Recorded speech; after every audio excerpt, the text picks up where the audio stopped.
Hoy vamos a ver el libro de Abdías, que es el libro más corto del Antiguo Testamento, así que prácticamente lo terminaremos viendo bastante, casi al completo. Así que vamos a empezar. En el libro de Abdías, la profecía que vamos a ver es la del juicio y destrucción de Edom. El mensaje que tiene este libro, el libro de Abdías, es el juicio contra Edom por su orgullo y crueldad contra su hermano Israel. Aunque es muy breve, es una profecía que revela grandes verdades sobre la justicia de Dios, el destino de las naciones y también sobre la restauración final del pueblo de Dios. Esto es algo redundante respecto a lo que vimos hace 2 semanas, que era sobre precisamente la restauración de Israel. Así que tiene un poco de conexión también. Vamos a ver un poco de contexto histórico sobre esta nación, Edom, que ha sido siempre el hermano enemigo de Israel. Edom descendía de Esaú. Esaú, nos acordamos que es hermano de Jacob, cuyo Jacob fue patriarca de Israel. Esaú es el que vendió su primogenitura por un plato de lentejas. Desde el Génesis, su relación entre estas dos naciones fue tensa. Edom simboliza al hermano carnal que, en lugar de apoyar, se alegraba siempre cuando su hermano sufría. Durante la invasión de Jerusalén, los edomitas traicionaron a Israel. En lugar de ayudarles, ¿qué hicieron? Saquearon la ciudad y entregaron fugitivos a los enemigos. Lo vamos a ver esto en Abdías, el primer capítulo, solo hay uno, versículos del 10 al 14. Dice así: por la injuria a tu hermano Jacob te cubrirá vergüenza y serás cortado para siempre. El día que estando tú delante, llevaban extraños cautivos su ejército, y extraños entraban por sus puertas y echaban suerte sobre Jerusalén. Tú también eras como uno de ellos, pues no debiste tú haber estado mirando en el día de tu hermano, en el día de su infortunio. No debiste haberte alegrado de los hijos de Judá en el día en que se perdieron, ni debiste haberte jactado en el día de la angustia. No debiste haber entrado por la puerta de mi pueblo en el día de su quebrantamiento. No debiste haber mirado su mal en el día de su quebranto, ni haber echado mano a sus bienes en el día de su calamidad. Tampoco debiste haberte parado en las encrucijadas para matar a los que de ellos escapasen, ni debiste haber entregado a los que quedaban en el día de la angustia. Y por todo esto, Dios declaró juicio sobre ellos. ¿Cuál es el pecado de Edom? Claramente el orgullo y la violencia. Aquí lo vemos en el versículo 3. Dice así: la soberbia de tu corazón te ha engañado. Tú que moras en las hendiduras de las peñas, en tu altísima morada, que dices en tu corazón: ¿quién me derribará a tierra? Están dando por hecho que como Edom habitaba en una región montañosa, que era de difícil acceso, difícil de invadir, era la zona de Petra, en la actual Jordania. Pues ellos pensaban que estaban seguros ahí. Pero su confianza en su posición, donde estaban, y la fortaleza que eso les daba, ¿no?, del creer que estaban protegidos por ello, ¿no?, por la zona donde estaban, que era de difícil acceso, pues todo esto los cegó. El orgullo fue su ruina. Y Dios les recordó en el versículo 4, y nos recuerda: si te remontares como águila, y aunque entre las estrellas pusieres tu nido, de ahí te derribaré, dice Jehová. Además también la violencia de este pueblo, de Edom, de esta nación, contra su hermano Israel, también atrajo la ira divina. Hizo que Dios también se cabreara con ellos. Y esto lo vemos en el versículo 10, que dice así: por la injuria contra tu hermano Jacob te cubrirá vergüenza y serás cortado para siempre. El profeta Abdías, el que estamos leyendo su libro, amplía también su visión y nos dice que el juicio sobre Edom simboliza el juicio sobre todas las naciones que se levantan contra Dios y su pueblo. O sea, no solamente nos está hablando de esta nación en concreto, sino sobre todas las naciones en general. Y esto lo dice aquí en el versículo 15, porque cercano está el día de Jehová sobre todas las naciones, como tú hiciste, se hará contigo. Tu recompensa volverá sobre tu cabeza. Aquí vemos que el principio de Dios es claro. Dios trata a las naciones según su conducta hacia su pueblo. Por lo tanto, Edom cosecharía lo que sembró. El último punto de esta profecía, que es justamente la restauración de Israel y la victoria final de Jehová. Esta profecía pues termina con esperanza, como ya vimos en otras veces anteriores. Creo que fue en la anterior, en la restauración de Israel, también terminaba de la misma forma. Dice así en versículo 17 al 21, «Mas en el monte de Sión habrá un remanente que se salve y será santo, y la casa de Jacob recuperará sus posiciones. La casa de Jacob será fuego, y la casa de José será llama, y la casa de Saúl estopa, y los quemarán y los consumirán. Ni a un resto quedará de la casa de Saúl, porque Jehová lo ha dicho. Y los del Negueb poseerán el monte de Saúl, y los de la Sefela a los filisteos. Poseerán también los campos de Efraín, y los campos de Samaria, y Benjamín a Galad. Y los cautivos de este ejército de los hijos de Israel poseerán lo de los cananeos hasta Sarepta. Y los cautivos de Jerusalén que están en Sefarad poseerán las ciudades del Negueb. Y subirán salvadores al monte de Sión para juzgar al monte de Saúl, y el reino será de Jehová». ¿Qué nos dice esto? Mientras Edom cae, Sión será restaurada. La justicia de Dios no solamente destruye al orgulloso, sino que también a la vez restaura a los humildes y fieles a nuestro Señor Jehová. Finalmente, el reino será del Señor, apuntando así a el reino mesiánico de Cristo que vendría en el Nuevo Testamento. Esto es una nueva indicación hacia ese reino mesiánico que vendría con Cristo después, donde toda arrogancia será batida y toda rodilla se doblará ante Él. Ya nos viene prometiendo, ¿no?, que terminará reinando Jehová.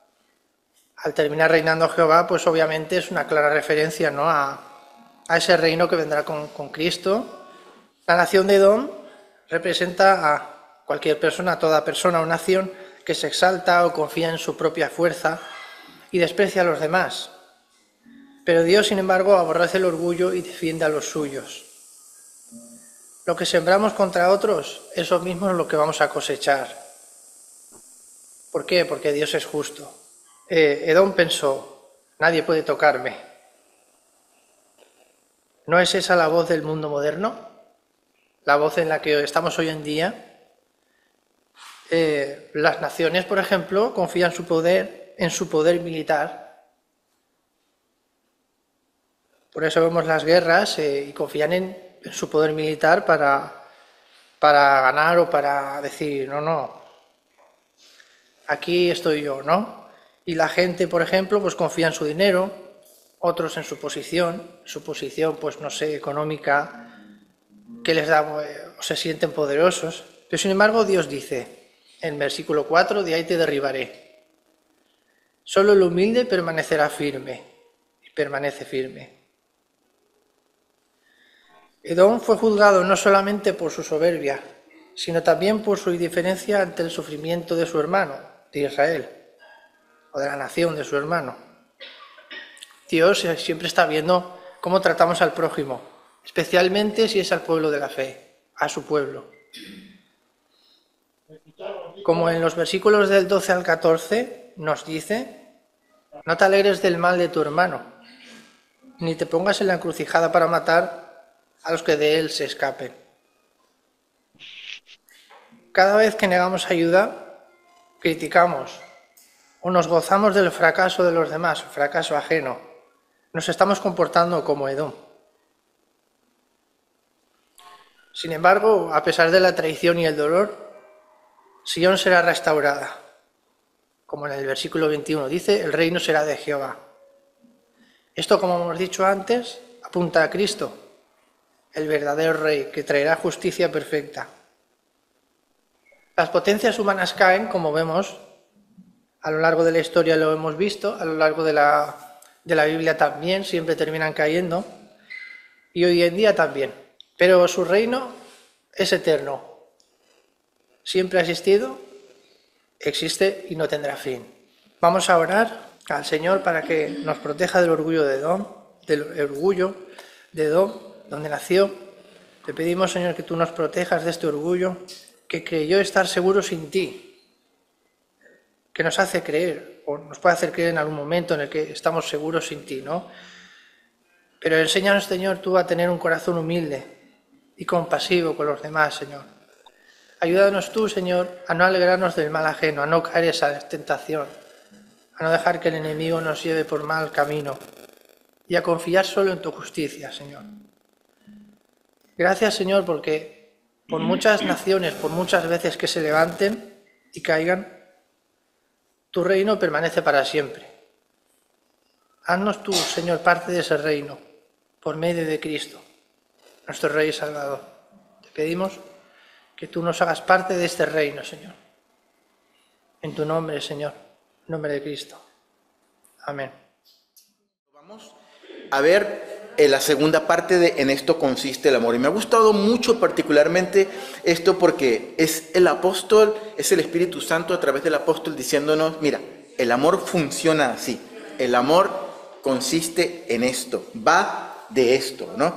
Y esto lo podíamos encontrar para refrescar la memoria en el capítulo 4, el versículo 10 de la primera carta del apóstol San Juan. Y recordamos lo que la Biblia nos decía, primera de Juan capítulo 4, versículo 10, el amor consiste no en que nosotros hayamos amado a Dios, sino que Él nos amó a nosotros y envió a su Hijo en propiciación por nuestros pecados, ¿no?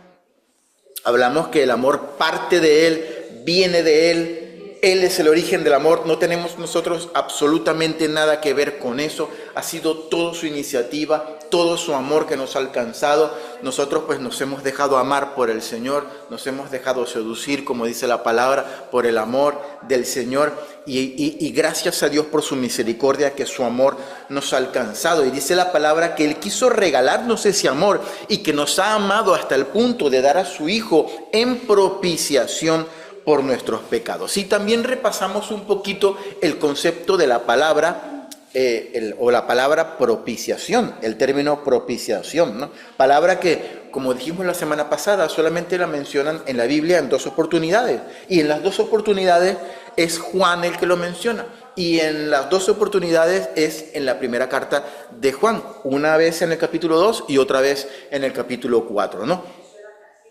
Nos detuvimos un poquito para repasar el concepto, lo que significaba, lo tenemos allí grabado. No lo he publicado yo esta semana, pero lo tengo ya hecho. Lo voy a publicar pues cuando termine estos 2 mensajes, la primera parte y la segunda parte, ¿no? Y la palabra propiciación, si lo queremos recordar, venía del griego hilasmos o hilasmos, que hemos comentado pues que ya aparecía pues 2 veces en la palabra. Pero para aquellos que son curiosos, la palabra hilasmos también tiene otro sustantivo que es un derivado de esa palabra, ¿no? Que también lo traducen en las escrituras como propiciación, en otras ocasiones como propiciatorio, propiciación o propiciatorio, ¿no? Y el concepto de propiciatorio es un concepto que nos vamos a aprender hoy. No sé si sabéis qué significa propiciatorio. O antes lo habéis escuchado, ¿no? Propiciación, propiciatorio. Creo que es que hace algo primero, ¿no?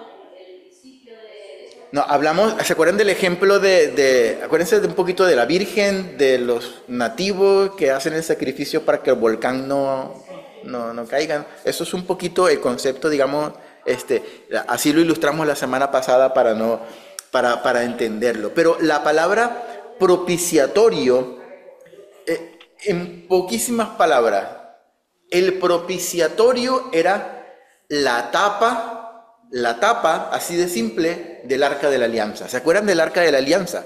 El Arca de la Alianza era ese cajón de madera y de oro que había mandado el Señor a hacer al pueblo de Israel, que representaba la presencia de Dios. En el Arca de la Alianza era hueca y habían 3 cosas que estaban adentro. Las tablas de la ley, estaba también una urna con maná del desierto, y también estaba la vara de Aarón, la vara que reverdeció, que floreció y dio allí, aún estando separada de la raíz, dio almendritas, ¿no?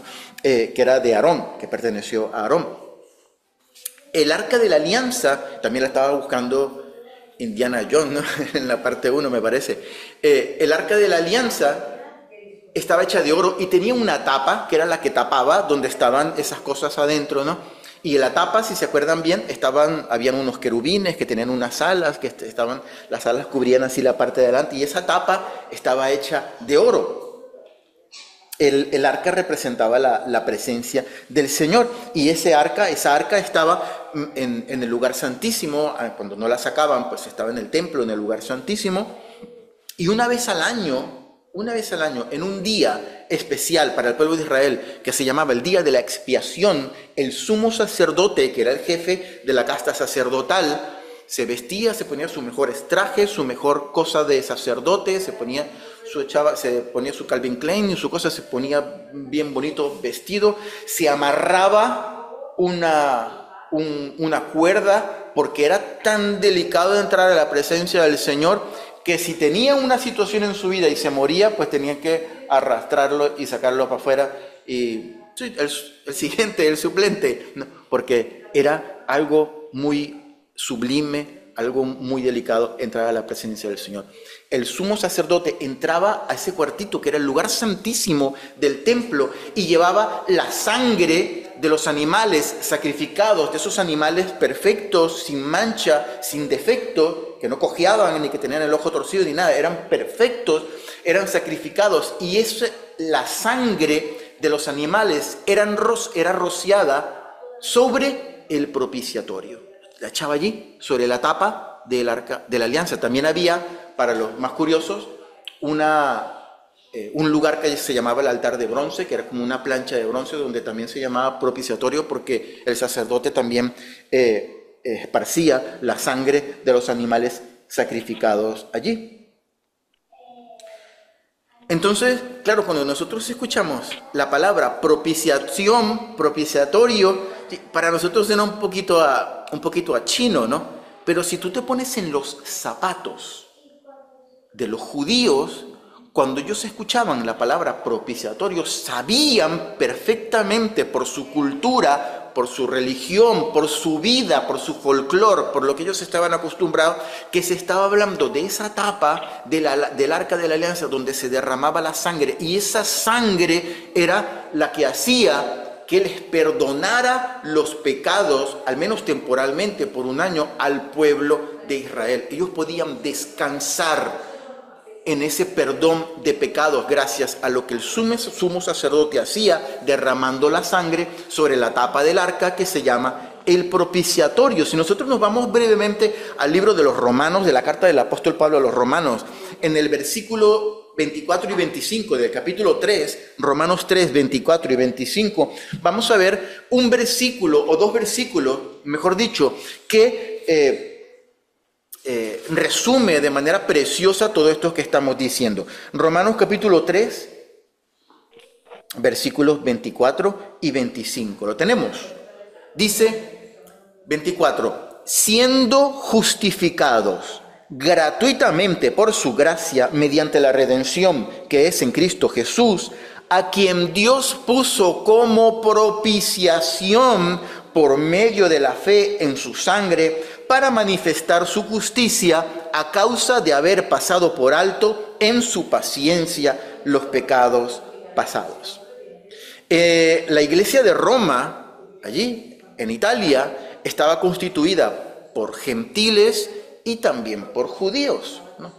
No sabemos en qué proporción, pero sí sabemos que había judíos que habían ido a Roma y también gentiles. Para el apóstol Pablo era sencillo utilizar lenguaje que le era familiar a él como judío, tenía nacionalidad romana, ciudadanía romana, pero él era principalmente judío, había nacido pues en esa cultura, ¿no?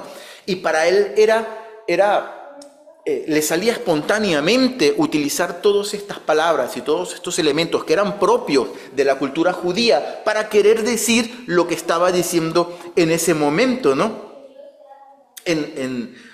Obviamente, en nuestro contexto moderno, cualquiera que lee que Dios puso a Jesucristo como propiciatorio, otra vez nos suena un poquito chino, ¿no? Por medio de la fe en su sangre, no lo vamos a entender muy bien, y hay que releer, y hay que investigar, y hay que ver qué significa eso, pero para un judío que estaba súper familiarizado con esa palabra, entendía todo a la primera, cuando le decían, mira, Jesús, a quien Dios puso como la tapa del arca de la alianza, donde se derramaba la sangre, que para vosotros significaba el perdón de los pecados. Eso fue lo que hizo Dios con Jesús, lo convirtió simbólicamente en esa tapa donde se derramaba la sangre, y por medio de la fe en su sangre, en la sangre de Jesús, ya no en la de los animales, manifestó su justicia a causa de haber pasado por alto en su paciencia los pecados pasados. Y aquí lo que yo quiero resaltar en esta mañana es que la semana pasada hablábamos un poquito de la justicia de Dios.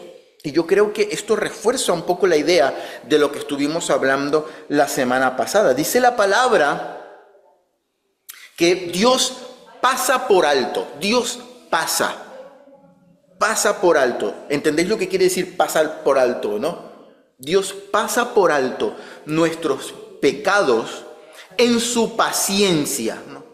Hace como borrón y cuenta nueva, ¿no? Y dice la palabra que Él hace todo esto para manifestar su justicia. Y esto es súper importante y quiero que nos lo llevemos en el corazón en esta mañana. Lo hace todo para manifestar su justicia. El verbo manifestar, que sale en el griego original, quiere decir mostrar, pero mostrar de manera probatoria. O sea, es decir, mostrar como para dar la señal de que esto es verdad lo que te estoy mostrando, esto es verídico, esto es palpable, esto es tangible, esto es lo que te quiero mostrar. O sea, mostrar de manera para probar. Y eso es lo que quiere decir la palabra con manifestar en el original. Prueba de que Dios es justo. Entonces está diciendo aquí, yo hago esto para mostrar mi justicia, es lo que dice el versículo, pero a la vez que estoy mostrando mi justicia, estoy pasando por alto los pecados de la humanidad en mi paciencia, dice el Señor, y poniendo a Jesús, como propiciación por los pecados. La semana pasada decíamos que la salvación no era gratis, y esto yo siempre lo digo. La salvación no es gratis. Puede ser que no te haya costado nada a ti, puede ser que no me haya costado nada a mí, que no hayamos tenido que pagar nada por ella. Eso es otra cosa, pero la salvación ha costado el precio más grande, que fue el sacrificio del Hijo de Dios, lo máximo de la perfección, lo máximo de la santidad, lo más maravilloso que tiene el universo, muriendo en la cruz del Calvario como un criminal, pagando nuestros pecados. Eso es el precio más grande del universo. Gratis, no nos ha costado a nosotros, pero le ha costado a Él. Y la semana pasada hablábamos también, y allí nos quedamos, de las implicaciones que tenía esa justicia, ¿no? Acordaros que estamos hablando de en esto consiste el amor, y el amor consiste en que Él nos amó, no que nosotros le hayamos amado a Él, y que dio a su Hijo en propiciación por nuestros pecados. ¿Qué implica la propiciación? ¿Qué implica esa justicia? Primero, vamos a ver 5 puntos en esta mañana. Intentar hacerlo rapidito porque tenemos la Santa Cena. El primer punto, le da seguridad de salvación al creyente. Esto es importantísimo, hermano. Y yo quisiera que analizáramos nuestro corazón y si en nosotros hay un poquitín de duda acerca de nuestra salvación, yo quiero que en esta mañana nos las saquemos del corazón y nos vayamos con 100% la seguridad de que nosotros somos salvos. ¿Por qué lo digo, hermano? Muchos probablemente de aquí tengan un trasfondo o hayan conocido a Dios o tengan un trasfondo católico romano. La Iglesia católico romana celebró un concilio llamado el Concilio de Trento, allí en el norte de Italia. Trento es una ciudad de Italia. Los concilios eran reuniones que hacían pues los obispos y los papas y las cosas, y se reunían. Eso lo ha hecho toda la Iglesia. El primer concilio lo vimos en Hechos capítulo 15, ¿no? Se reunió allí Pablo con Pedro, con Jacobo, que era el líder de la iglesia de Jerusalén, y allí pues comenzaron a hablar acerca, mira, que hay unos que están diciendo que hay que circuncidarse para ser salvo. ¿Qué hacemos? Lo discutieron, oraron, se pusieron de acuerdo y dijeron, no. Nosotros hemos conocido a Jesús, hemos escuchado el evangelio de Jesús, Jesús nos dijo eso, entonces esto está meando fuera del tiesto, así no funciona la cosa, la salvación no se gana por circuncidarse, vamos a dejar eso bien escrito en unas cartas. Enviaron unas cartas y se los enviaron esas cartas a todas las iglesias que estaban reuniéndose en ese tiempo, ¿no? Porque eran los cristianos primitivos, y ese fue el primer concilio. Un poquito replicando eso a lo largo de la historia, pues la iglesia ha tenido pues otras herejías que se han levantado. ¿Qué hacemos con este concepto? ¿Qué hacemos con esta terminología? ¿Qué hacemos con esta doctrina? Entonces la gente se reunía y ponían pues en orden las ideas y las escribían, y de los primeros concilios pues nosotros tenemos bastantes ideas que todavía forman parte de nuestra doctrina cristiana, como la Trinidad, como la unión hipostática que hemos hablado de Jesús, que tenía naturaleza divina y naturaleza humana. Todo ese tipo de cosas lo han definido en concilios, que son esas reuniones. Imagínense un montón de líderes de la iglesia, pues se reúnen, empiezan a discutir, no, que la Biblia dice esto, no, que el otro dijo aquello, no, que San Fermín dijo aquello, no, que el otro dijo aquello. Entonces van definiendo todo, ¿no? Y lo van sopesando y van dejando pues un poquito las cosas bien escritas.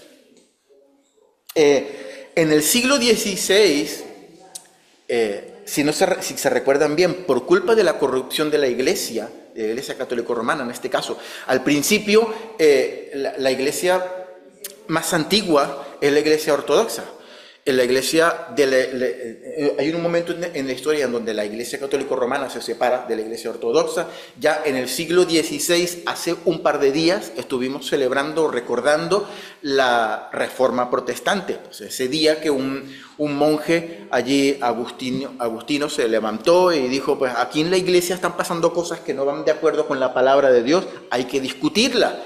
La iglesia católica romana pues no estaba por la labor de discutir las cosas, y le dijo, bueno, vente para acá que te vamos a dar unas hostias, ¿no? Pero él no quería, entonces se fue para otro lado y tal, y de allí surge el movimiento protestante. El movimiento protestante al cual nosotros pertenecemos, devolvió algunos conceptos a la iglesia que la iglesia católico romana, o que la iglesia hasta ese momento, la iglesia por lo menos occidental, que venía de Roma, había torcido de alguna manera, ¿no? Entonces, para eso, después de la Reforma, celebran el Concilio de Trento. Y el Concilio de Trento se encarga un poquito de ser un concilio, una reunión contra Reforma. En pocas palabras, ¿qué dicen los evangélicos? Esto, pues nosotros decimos lo contrario. ¿Qué dicen los evangélicos? Aquello, pues nosotros decimos lo contrario. No, porque era una contrarreforma. De alguna manera, en ese concilio también se dieron cuenta que muchas de las cosas que estaba haciendo la iglesia estaban mal. Estaban cobrando por las indulgencias, estaban haciendo cosas torcidas, y dijeron, pues un 0,1% razón tienen, vamos a ver qué acomodamos aquí, ¿no? Entonces, medio acomodaron alguna cosa aquí, pero otras cosas las terminaron de echar a perder. De todas formas, hay una resolución, entre tantas resoluciones de la iglesia en ese concilio, que decía, yo no sé si lo sabéis, pero dice que cualquier persona que sea creyente, que permanezca, o sea, que sea perseverante en la fe y que diga que él va a permanecer hasta el final, en el sentido de que tiene la seguridad de la salvación y que siempre va a estar con Cristo, es anatema, es maldición. Eso lo dice El Concilio de Trento lo podéis investigar. Si alguno que me escucha o que está aquí tiene pues la idea de alguna vez, pues mira, la religión católica romana está muy bonita, nos podemos ir para allí porque tienen templos muy bonitos y todo lo que tú quieras, pues que lo sepas, que vas a salir de un lugar donde nosotros decimos que tenemos la salvación asegurada por lo que Jesús hizo por nosotros en la cruz del Calvario, a un lugar donde te dicen, ¿tú eres salvo? No sé, ya veremos.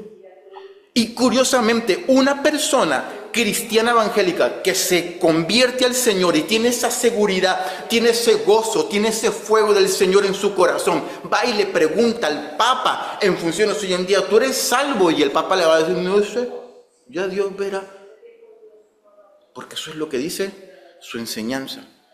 Pero nosotros decimos otra cosa completamente diferente. ¿Y por qué, queridos hermanos? ¿Por qué?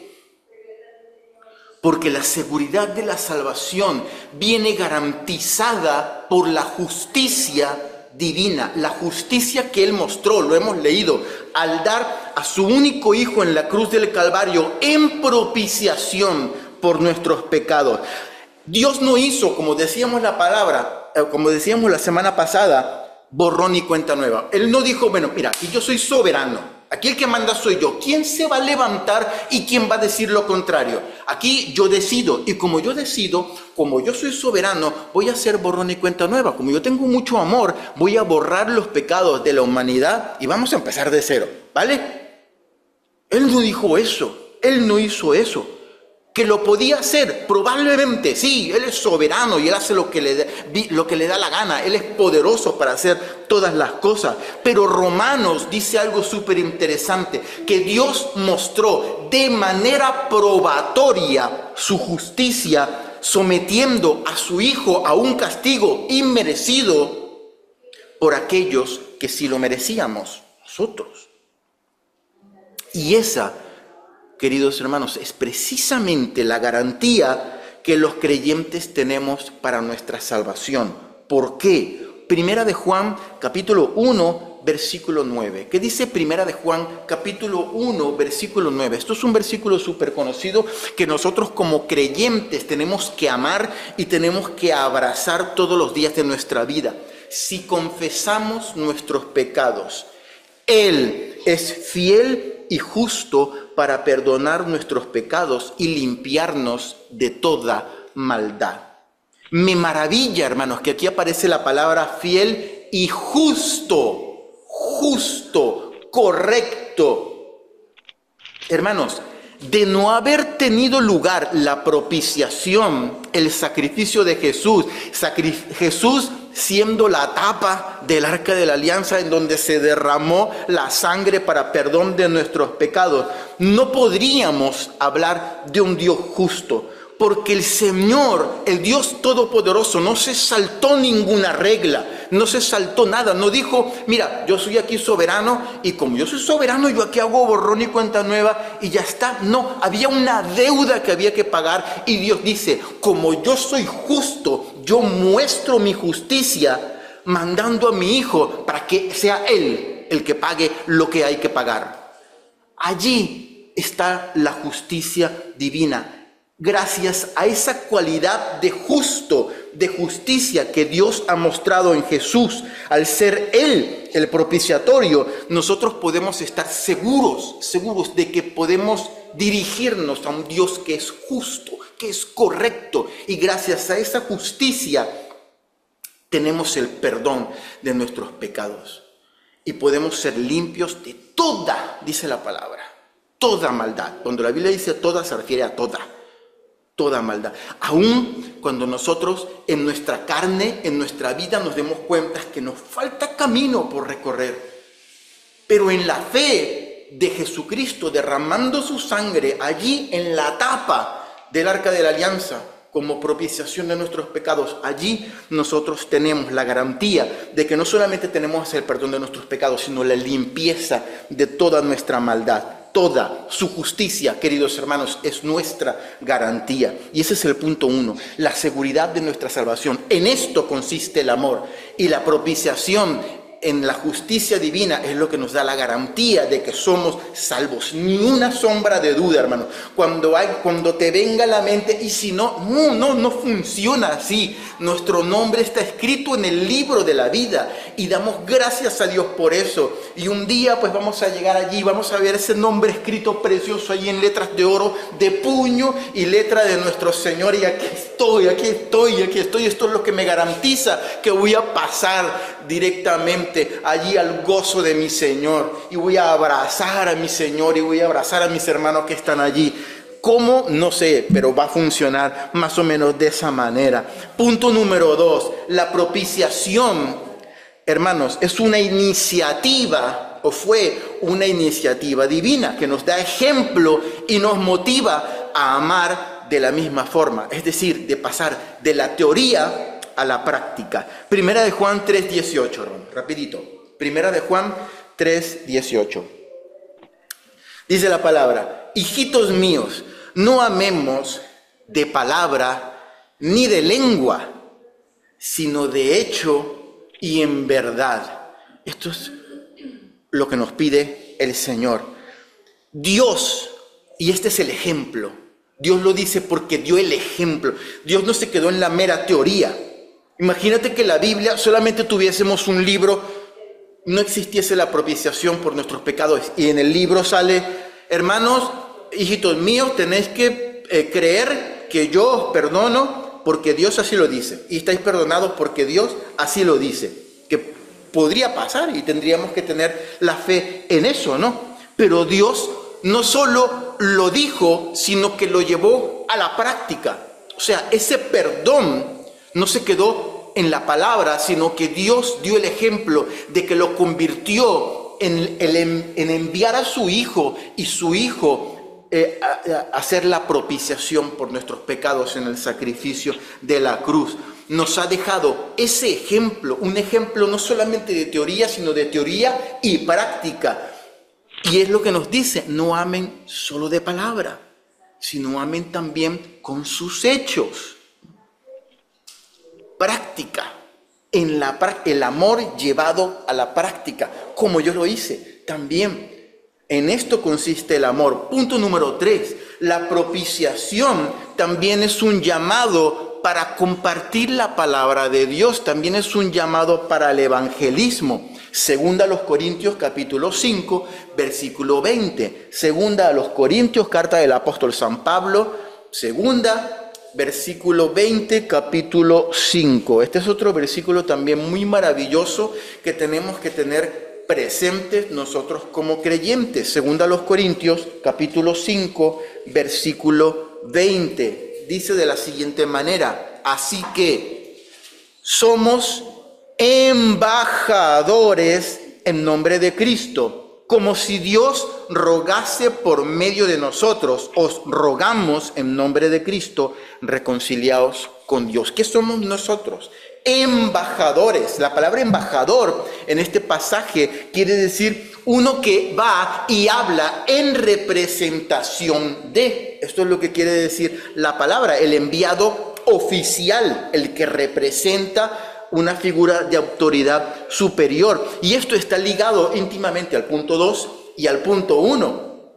Cuando vamos en representación de, cuando hablamos el evangelio, cuando damos testimonio en nuestros trabajos, en nuestras casas, en donde nos desenvolvemos, estamos siendo embajadores del reino. Y estamos amando no solamente de palabra, sino también con nuestros hechos, con nuestro testimonio, con nuestra vida. Que necesitas oración, pues vamos y oramos. Que necesitas esto, pues vamos a ver cómo te puedo ayudar. Siendo creyentes de testimonio, que actúen, que sean proactivos, que sean incisivos, que vayan y lo hagan, que no amen solamente de palabra, sino también de hecho, como decíamos en el punto anterior. Y lo estamos haciendo sobre la base del sacrificio propiciatorio de Jesús. ¿Por qué? ¿Por qué lo estamos haciendo sobre esa base?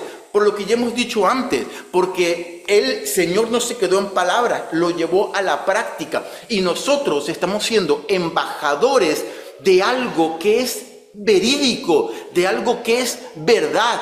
no de una persona que simplemente habla en teoría, sino de una persona que es nuestro Señor, que hizo realidad nuestro perdón de pecados por el sacrificio de Jesús en la cruz del Calvario, que tiene esa autoridad y nosotros vamos en esa autoridad. Imagínate que ser embajador, por ejemplo, de una persona y que nuestro líder, qué sé yo, ser embajadores por decir algo, de medicina, Médicos Sin Fronteras. No, vamos nosotros y somos de Médicos Sin Fronteras y nuestro líder no sabe no es ni médico, ni estudió medicina, ni sabe absolutamente nada de medicina, sino que es un puesto que, como es el hijo de, pues lo pusieron allí. Y nosotros vamos en representación de esa persona. ¿Qué autoridad podemos tener nosotros? Pero cuando nosotros vamos en la autoridad de una persona que ha estado toda su vida trabajando con la medicina, que ha salvado vidas, que ha estado quemándose las pestañas y estudiando, pues es una cosa completamente diferente. Vamos en representación de una persona que tiene todo ese bagaje y lo podemos hacer de una manera con cierta autoridad, con autoridad. Y es por eso que nosotros somos embajadores de quien tiene realmente autoridad, porque Él entregó a su Hijo en propiciación por nuestros pecados y somos embajadores de esa realidad, de esa verdad genuina. Punto número 4, queridos hermanos, la propiciación es el centro, el eje por donde gira y orbita nuestra adoración, nuestra comunión con los hermanos e incluso la introspección que nosotros hacemos como creyentes cuando hace falta. Primera los Corintios 11, 26 y 28. Y esto viene muy a propósito también y muy a tenor de lo que vamos a hacer hoy, que es la Santa Cena, que lo vamos a hacer en un minuto. Versículo 26 al 28 del capítulo 11 de Primera los Corintios. Así pues, todas las veces que comiereis este pan y bebiereis esta copa, la muerte del Señor anunciáis hasta que Él venga. De manera que cualquiera que comiere este pan o bebiere esta copa del Señor indignamente será culpado del cuerpo y de la sangre del Señor. Por tanto, introspección, pruébese cada uno a sí mismo y coma así del pan y beba de la copa.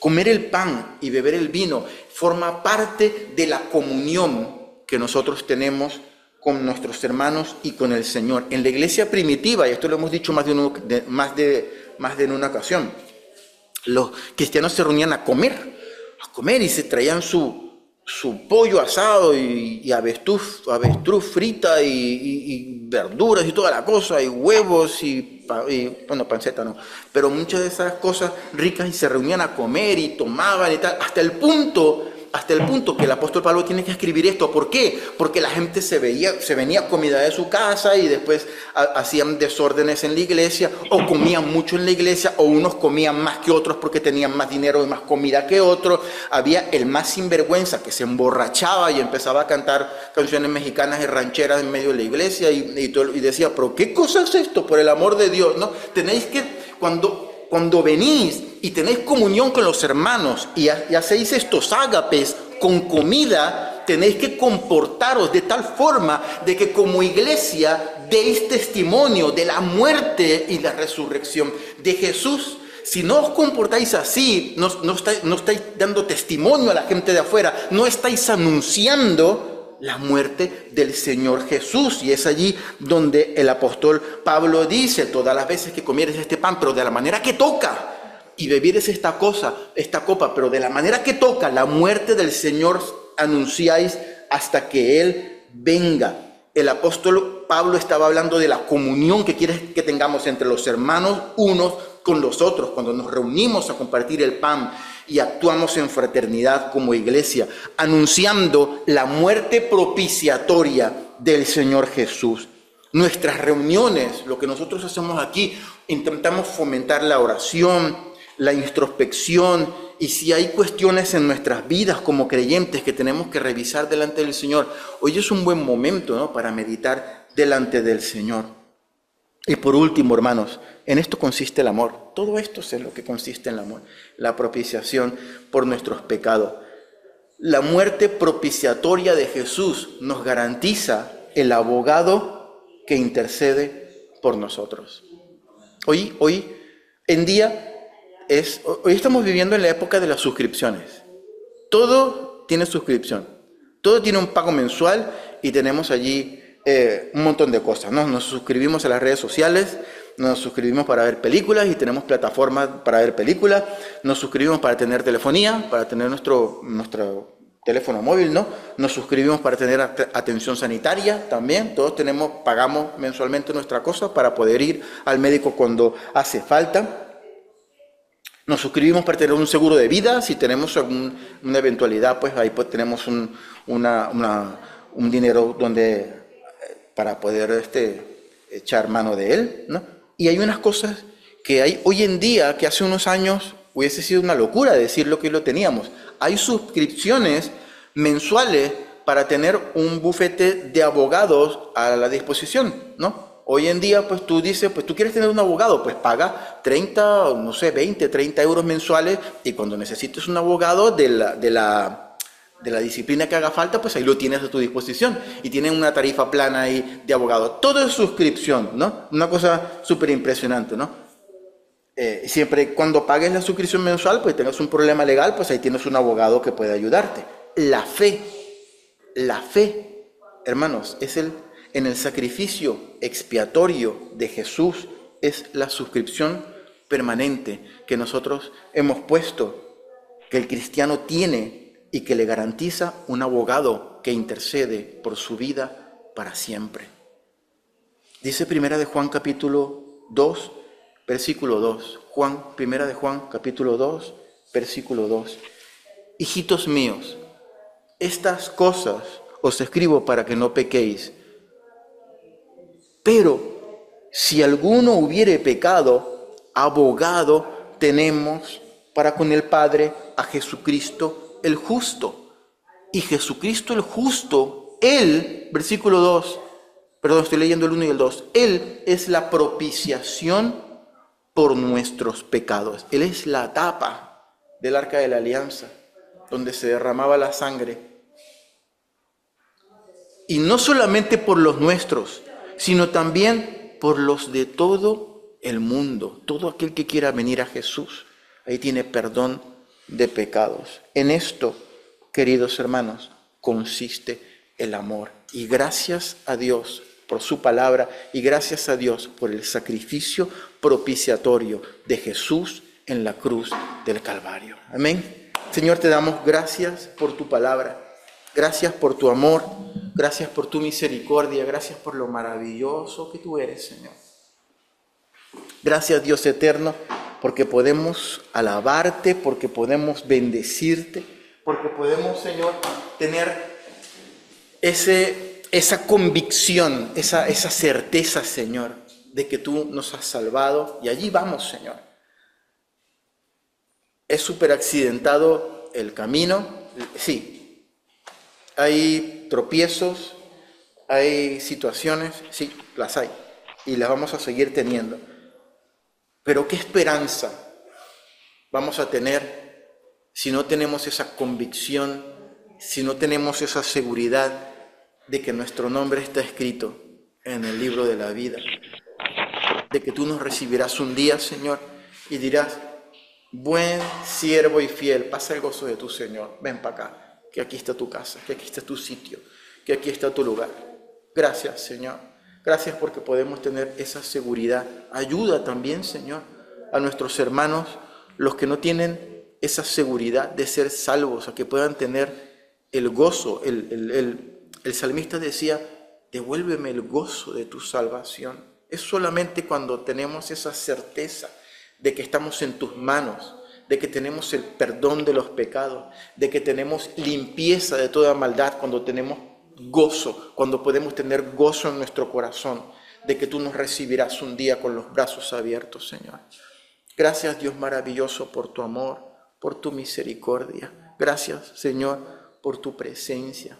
Gracias, Señor, por lo bueno y por lo maravilloso que tú eres, Dios eterno.